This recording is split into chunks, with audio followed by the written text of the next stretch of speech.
This episode is about the time that we spent at Nagaland's highest tabletop mountain, Kapamodzu Peak, and a small, beautiful nearby village, Zhavame.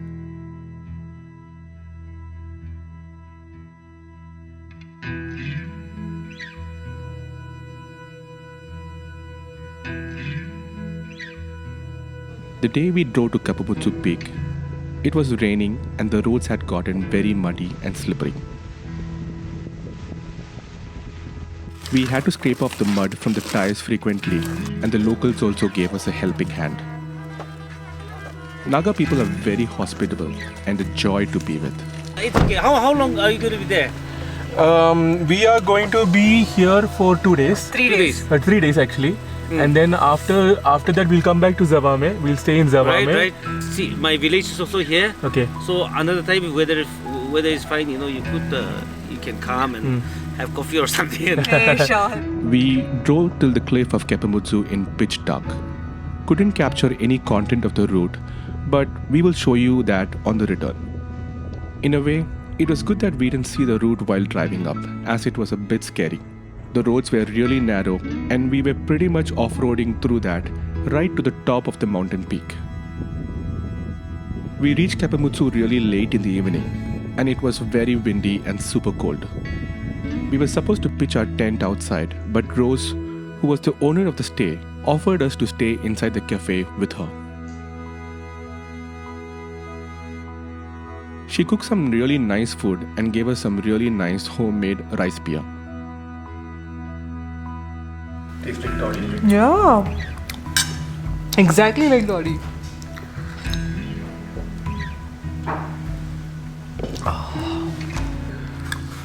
Yum. After dinner, we unpacked our sleeping bags. We got these sleeping bags from an army shop in Tawa, and these kept us really warm and toasty. The place was beautifully located right on the top of the mountain peak. Rose had taken up the entire peak on lease and had a great vision to make this place a trekker's paradise.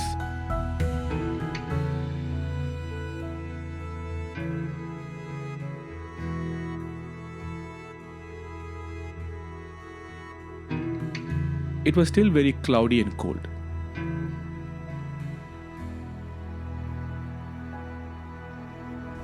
We sat there waiting for a sunny moment to take some good shots, but it didn't happen, and in fact it started snowing as well, and we were stuck in this cafe for 3 days and 2 nights straight. In some way, nature was asking us to take a break and relax, because we have been really busy the last couple of months with both our work and travel. In fact, when we were here, Nini was 5 weeks pregnant, and trust me, we didn't know it. This means that she was 4 weeks pregnant and we were trekking up Zugo Valley. We had no clue till she tested 6 weeks pregnant and found that there was a little ninja with us all that while.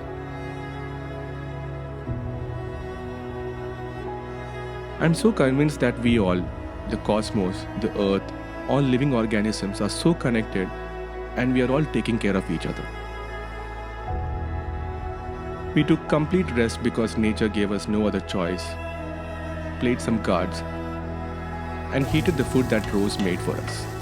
So that's rajma with pork and some good vegetables, and that's cauliflower with green beans with chicken, and that's squash with mustard leaf. I first actually didn't like this, but now I really like this. It's very nice. Ponu, was this all part of the plan?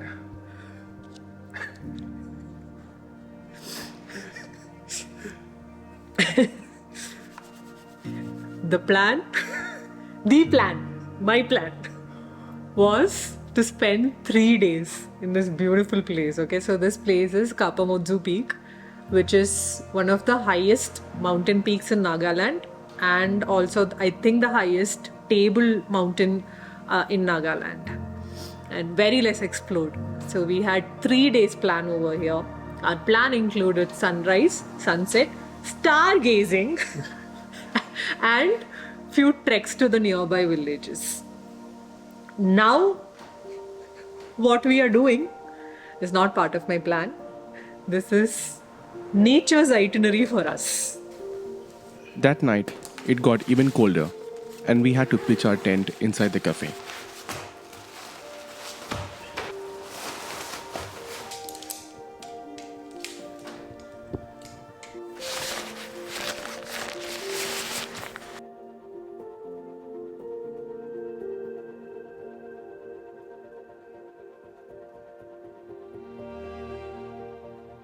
And finally, the clouds started clearing the next day morning.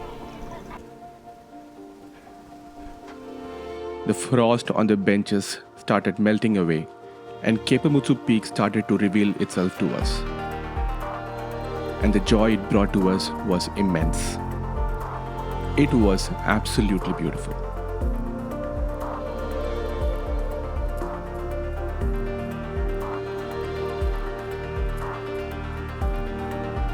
This is Zhavame, also known as the vegetable village of Nagaland. Rose was invited here for a student union function, and she extended the invite to us to come see the village life up close. So we packed our bags and descended towards Zhavame.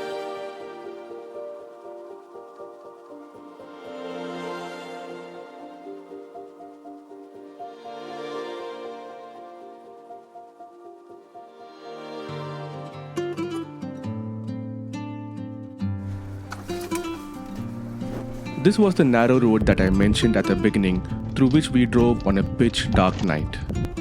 Only while returning, we realized how high and scary this road was.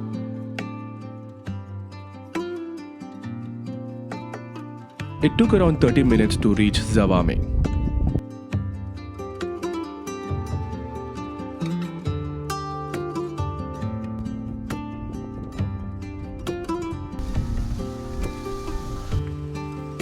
We quickly checked into the homestay and attended the ceremony where they were awarding the achievements of the villagers. Many of the youth were quite educated and very talented. I will never cease to raise a song of glad. The entire village was served with some amazing local dishes. Pork seems to be the main source of protein for the Naga people. The spread was filled with pork varieties and it was delicious. Naga cuisines would not add any masala spices, but is high on chilies. Precious friend who died for me.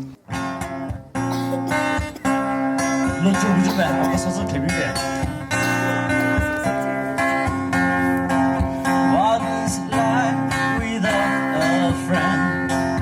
It's how we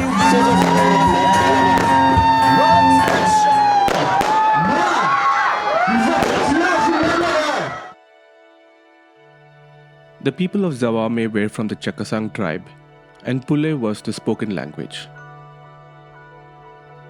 While we walked through the village, that is said to have the largest number of traditional houses in Nagaland, we noticed few houses that had this unique front elevation. Got to know from the locals that the families that became wealthy enough and gave a grand feast to the entire village were the ones who were deemed eligible to put this structure in their homes.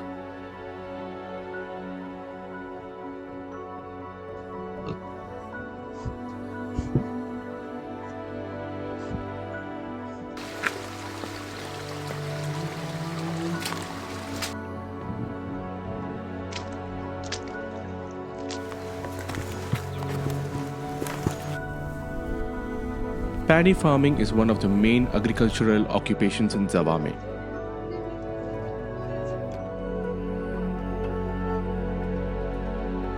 It was beautiful to see how paddy was laid in steps, which is an ancient method to prevent mountain soil from eroding.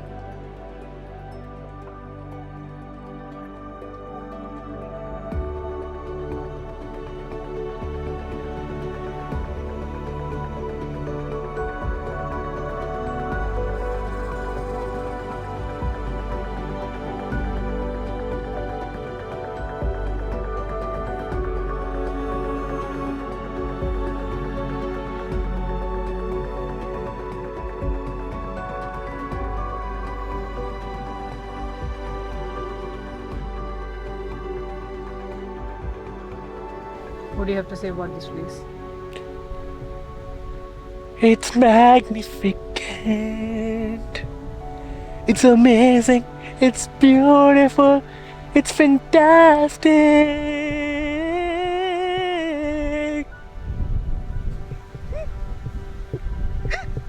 Why do I even ask you these things?